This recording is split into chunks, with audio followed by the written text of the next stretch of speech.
Assalamualaikum warahmatullahi wabarakatuh. Selamat pagi Ananda semuanya.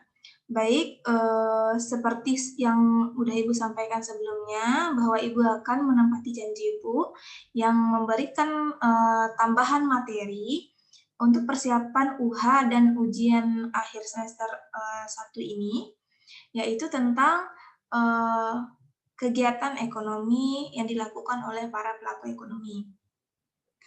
Baik, sebelumnya Ananda sudah belajar untuk materinya pelaku ekonomi produsen atau kegiatannya produksi.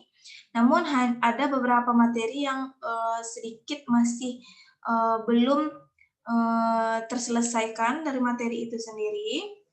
Nah, baik. Adapun materi yang harus kita lanjutkan yaitu materinya tentang laba maksimum.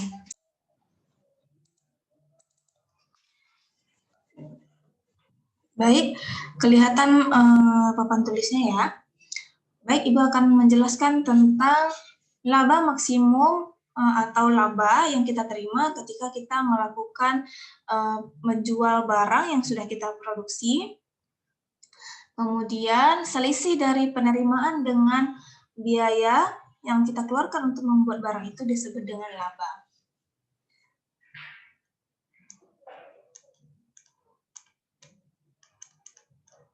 Nah, baik. Perlu Ibu ingatkan kembali bahwa setiap produsen itu salah satu tujuan utama yang dia inginkan dalam kegiatannya itu meraih keuntungan. Nah, keuntungan inilah yang disebut dengan laba. Nah, dari mana kita bisa mendapatkan laba ketika kita memproduksi suatu barang?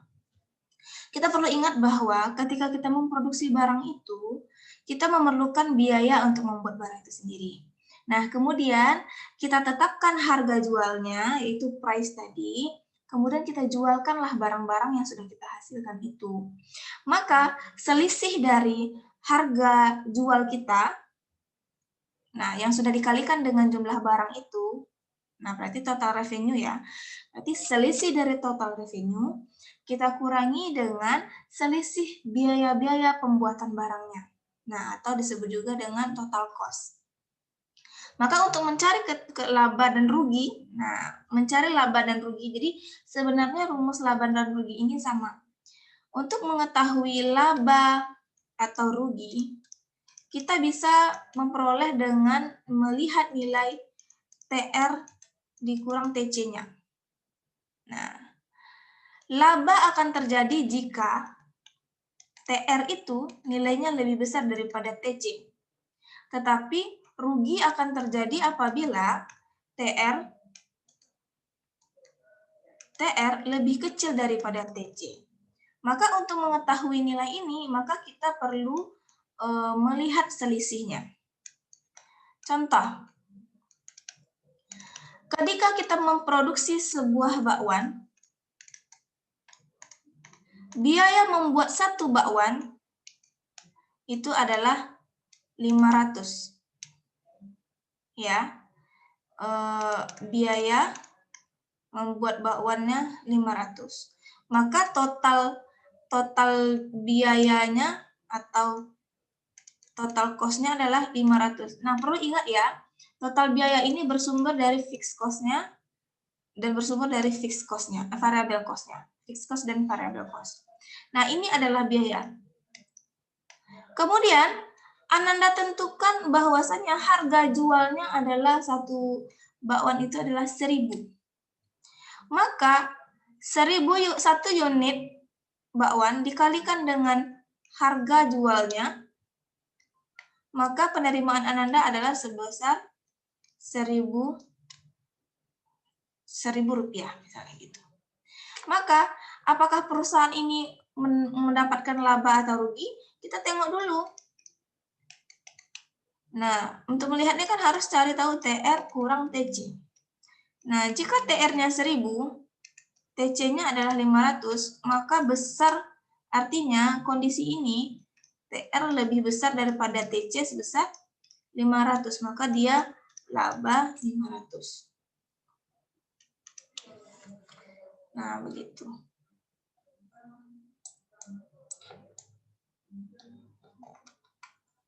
Nah, oke. Apa yang terjadi jika rugi? Contoh, kuantiti barang yang kita hasilkan sebanyak 1. Total cost-nya untuk menghasilkan barang itu adalah 800. Kemudian, Ibu ingatkan lagi ya, TC ini asalnya dari fixed cost ditambah variable cost. Kemudian, Ananda jual harga bakwan ini sebesar 500. Maka total penerimaan Ananda adalah 500. Maka ini laba atau rugi? Nah, sama. TR dikurang TC. Nah, TR-nya 500, TC-nya 800. Maka dia mengalami rugi sebesar 300. TR lebih kecil daripada TC sebesar 300. Jadi dia rugi. Nah, gitu. Ini untuk laba. Nah, kemudian ada lagi konsep laba itu. Laba terjadi saat TR lebih besar daripada TC. Nah, kemudian ada lagi disebut dengan laba maksimum. Laba maksimum ini ada konsep yaitu saat MR sama dengan MC. Nah, jadi Ananda perlu melihat kurva dan data. Dan kurva. Kalau MR sama dengan MC, artinya kondisinya di dalam kurva MR dan MC saling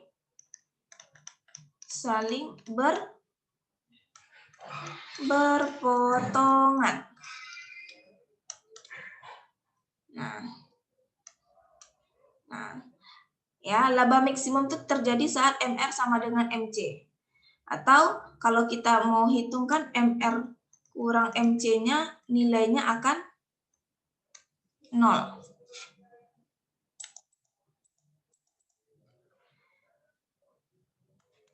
Kurang MC sama dengan 0 nilainya. Nah, ini yang dimaksud dengan MR sama dengan MC. Kalau MR-nya 11 dikurang 11, maka hasilnya 0. Gitu kan? Nah, maka kalau di kurva, dia akan sering berpotongan. Contoh, ini untuk MR dan MC. Ananda boleh pakai contoh dari data yang sudah pernah Ibu kasih ke Ananda. Nah, kalau Ananda ingat, kurva MC itu kan seperti ini.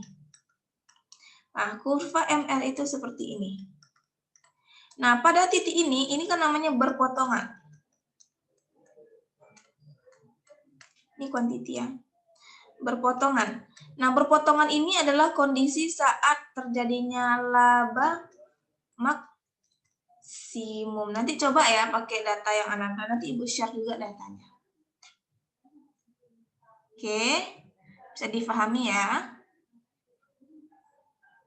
Oke, Ibu akan share dulu datanya.